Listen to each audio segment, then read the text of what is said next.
Baiklah sahabat-sahabat KJ, Komdalniji, ini saya di lokasi longsor Dusun Selopuro, Desa Kecamatan Ngetos. Longsor ini adalah fenomena alam rasional karena ada air yang tinggi di daerah longsor, sementara struktur tanah itu mudah untuk longsor, mudah untuk tergerus sehingga terjadilah longsor.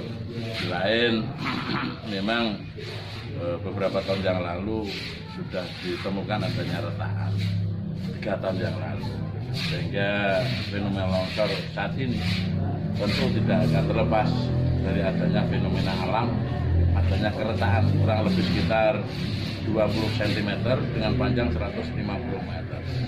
Itu adalah kondisi alam nyata, tidak ada hal-hal goib di dalam.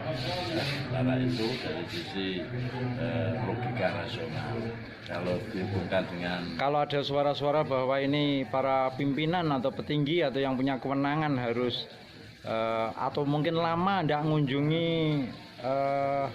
Sanak Pogalan, ya ada suara-suara gitu, gimana Pak itu Pak? Itu adalah mitos, keyakinan. Keyakinan adalah kebenaran yang tidak bisa dibuktikan. Jadi memang orang Jawa ini sangat lekat dengan mitos, karena memang dulu ada kehidupan sebelum Islam masuk ke sini, ada aliran, ada akidah, ada kepercayaan tertentu, sehingga ada istilah orang Jawa, orang Kejawen. Itu tidak terlepas dari mitos. Sanak Pogalan kan diberatkan ada sosok hidup, nggak tahu itu jin atau manusia yang memiliki satu kesaktian tertentu, yang apabila dia muncul disaksikan oleh seseorang atau banyak orang akan terjadi suatu hal yang aneh dan menonjol dalam kehidupan ini. Tidak terlepas seperti dulu ketika sebelum reformasi, banyak pohon-pohon ringin di beberapa alun-alun tumbang. Solo, alun-alun Solo ada 9 pohon ringin tumbang. Di Nganjuk, di alun-alun juga roboh. Akhirnya ada reformasi, adalah fenomena alam yang dihubungkan dengan mitos, dan itu sah-sah saja dan kadang memang terbukti. Jadi kalau ada yang pernah melihat kemarin ada Sanak Pogalan dan lain sebagainya, itu adalah mitos orang Jawa. Kita saksikan korban longsor juga menjadi perhatian pemerintah. Menteri Koordinator Muhadjir Effendi juga hadir bersama dengan Menteri Sosial Tri Risma hari ini untuk menuju ke lokasi, meninjau lokasi langsung di Dusun Selopuro, Desa Ngetos, Kecamatan Ngetos, Kabupaten Nganjuk. Sempat mengunjungi dapur umum dan memberikan berbagai bantuan, didampingi Bupati Nganjuk Nopi Rahman Hidayat. Pada hari Jumat, hari yang kelima saya menyebutnya, sudah ditemukan satu lagi korban ke-21. Jadi dari 21 yang tertimbun, 2 berhasil selamat dan hidup, 19 dinyatakan meninggal dunia.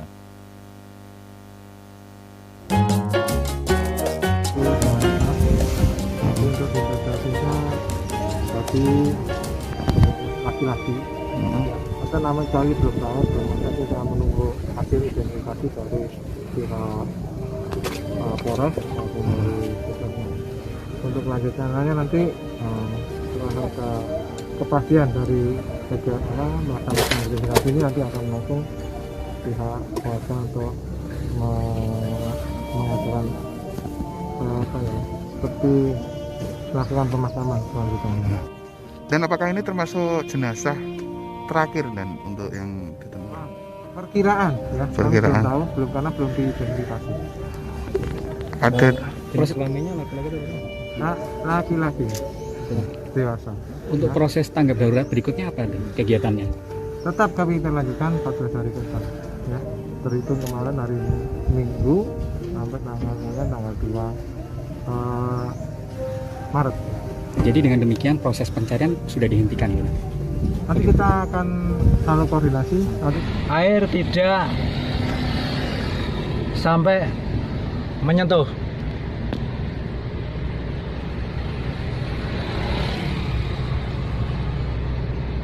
Kiri apa terus?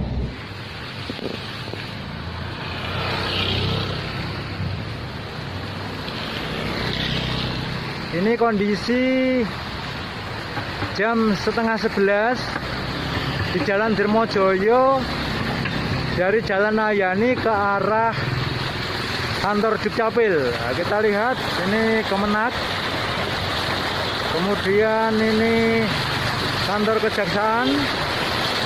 Ayo Mas Yusuf, kantor Kejaksaan masih tergenang air, jalan rayanya depan Jalan Dirmojoyo ini. Ini kantor BPN juga masih tergenang air. Nah, ini kita sedang ke kantor Dukcapil. Ini tampak beberapa pemohon juga akhirnya kembali. Ini kantor Dukcapil juga depannya masih tergenang air. Ini adalah alat yang sempat kacup air ya, terkena air ya. Kita bongkar dulu. Kita bongkar dulu. Pengeringan matahari, nanti pengeringan Berdaya ya. Ini sementara pakai sinar matahari. Jadi hari ini belum bisa pelayanan Pak ya? Belum bisa, Pak. Pak Kabid Data dan bagian ADB Mas Wanda ini sedang membersihkan ya, yang bisa dilakukan ya Pak ya. Pengeringan dulu. Ini server ya Mas ya? Mesin server. Server KTPL. Sempat kacup banyu. Dan Sedikit dok. 10 cm. 10 cm ya.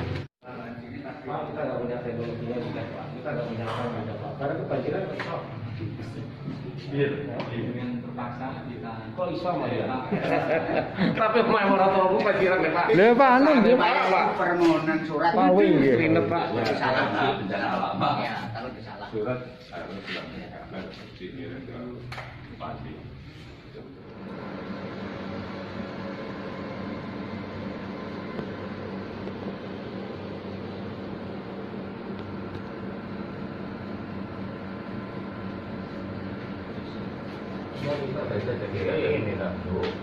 Jembatan jebol. Aku alhamdulillah Pak Ono aman. Soalnya kata urung dhisik.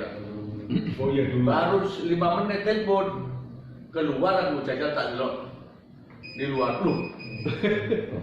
Perisa saya keluar. Berapa menit kemudian masuk ruangan, masuk kamar. Dulu. Tunggu wapet. Jam berapa ya? Tengah malam. Begitu tengah malam jam 10 kira. 20-an. Naik jalan kota itu. Saya Bapak No, suasana diganti, bukan rumah aman ini. Siaga. Aduh. Soalnya Pak, itu Pak. Iki besok bicara dimulai sing tinggal di Siro. Berarti ngangkat-ngangkat kasur ya. Sebenarnya kan jadi tolong uang, karena terpaksa tak akan di mana. Kamu setan yang kira kuat. Dan yang lain juga sama-sama pengalamannya. Cari dulu ke atas. Dan yang saya pikir itu gini, waktu malam itu ketika air sudah masuk, komandan sempat nggak berpikir ini kok munggah ora nih. Sempat nggak berpikir gitu. Tak dulu mobil ya. Wah, sudah lebih dari separuh. Ini nanti pilihannya ya kalau nggak bambung di atas mobil. Nggak ada pilihan. Telepon nanti dia sekitar dia ya. Saya dulu orang sampai undang apa-apa turun hotel lain. Tak bayar di Traveloka. Udah lagi. Sisi dari sisi. Awak mau apa nih? Kalau duit nggak usah kirim Traveloka, kirim nggak mentahan nggak. Tujuan tuh bayar hotel mau mentahan aja gitu. Kalau itu harus kejebak. Harus pun aja duit baik. Mati kejebak. Tapi ya tadi malam itu sempat air Tanjung itu lagi di jalan. Ya untungnya jam 10, untungnya setengah 11, kuncir masih mudun. Siapa yang bisa ngeser pertama?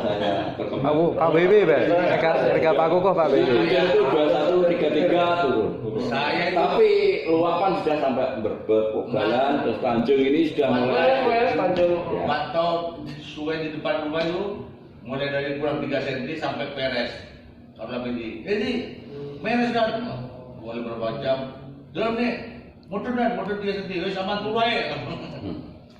Itu bareng Surabaya. Saya ke bandara nyebut Dirtia. Nggih. Murah banget. Jam 7-an.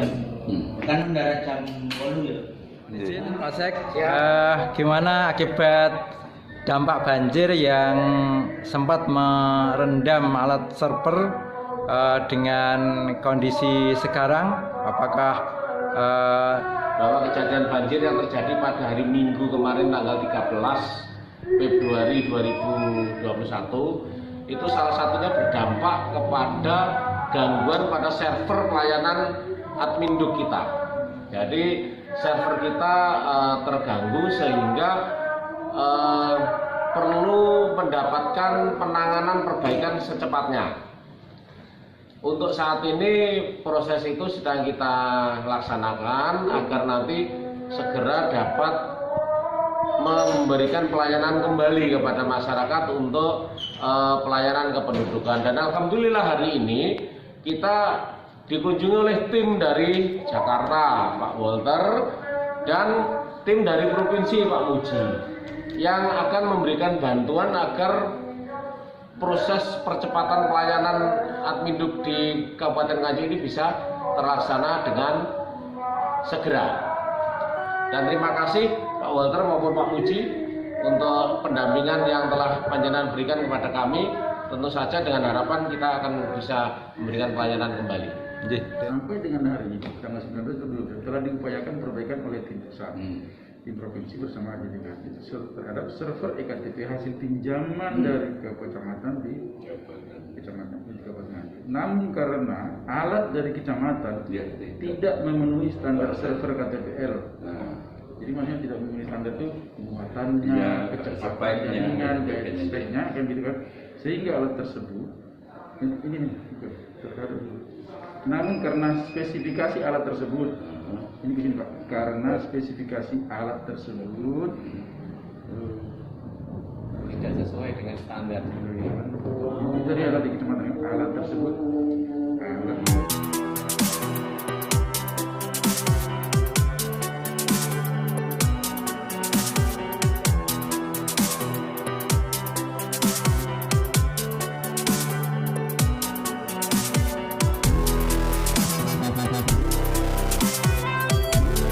bencana longsor itu karena murni kemarahan sing bau reksa secara magis atau secara amdal dampak lingkungan itu pengurukan jalan tol sama bandara itu yang kurang hati-hati sesuai dengan SOP atau gimana Pak Tri? Ya termasuk kuncir meluber, termasuk ngetos longsor. Kalau kuncir meluber itu ya yang pertama yang jelas curah hujan tinggi. Tapi itu kan tidak bisa jadikan patokan curah hujan tinggi. Kalau kita berdasarkan curah hujan tinggi, tiap tahun ya begitu terus. Iya, banyak curah hujan yang tinggi tapi kok nggak sampai ke kota kan? Nah, itu kan. Terus kemudian saluran kemarin kita sudah intervensi. Jadi saluran bukan karena orang-orang sadar masyarakat buang sampah. Itu yang perlu diperhatikan oleh masyarakat semua. Terus hempasan air yang kencang sekali itu kan merusak barongan, bambu-bambu semua. Terus dan itu menyumbat aliran. Nah, itu memperparah. Kemarin kita sudah mengintervensi itu. Jadi dari berbalas alam sudah mulai nggak bersahabat. Sudah manusia sendiri. Saatnya kondisi di sana itu airnya kenceng dari atas, itu berarti perlu konservasi. Ya, faktanya Kepala Dinas Lingkungan Hidup rumahnya juga kebanjiran. Iya, itu. Karena itu airnya nggak bisa kenceng tersumbat, akhirnya ya meluber. Channel YouTube Kok Danuji Nganjuk. Jangan lupa ya, pokoknya like, comment, subscribe.